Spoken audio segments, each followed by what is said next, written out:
Kahanga-hanga ang tuluyang pagtanggap ni Bunso Migs Malino, ano ito ating alamin.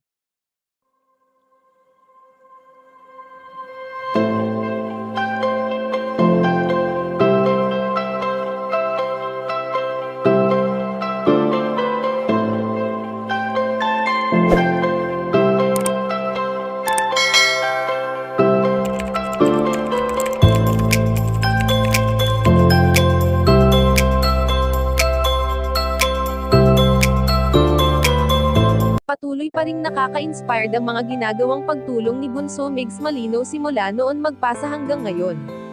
Sa kabila ng mabigat na pinagdaanan ng binata at ito nga ay ang araw kung kailan siya iniwan ng kanyang kapareha, at ngayon nga ay heto pa rin siya at ipinagpapatuloy ang mga bagay na noon ay kasama niya pa ang yumaong si Cutie Mahal.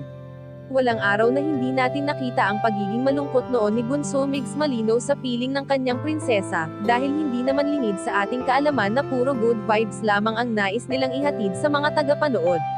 Kung matatandaan nga ay maraming taga-suporta ang nagiging stress reliever ang mga videos na kanilang ina-upload noon, at hanggang ngayon nga ay binabalik-balikan pa rin ito ng ilang taga-subaybay, dahil sa nakakatuwang bagay nga ang ibinabahagi nila sa mga tagapanood.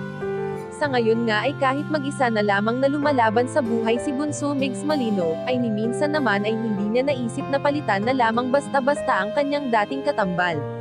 Dahil ayon sa aming impormasyon na nakalap na kahit tanggap na ng binata, na iniwan na siya ni Cutie Mahal, ay hindi pa rin naman nawawala ang sakit na kanyang nararamdaman. Natatanggap lamang niya eventually, ngunit ang sakit sa dibdib niya ay hindi pa rin nawawala. Kayo mga ka-chika, anong masasabi nyo dito? Please leave the comment and don't forget to subscribe.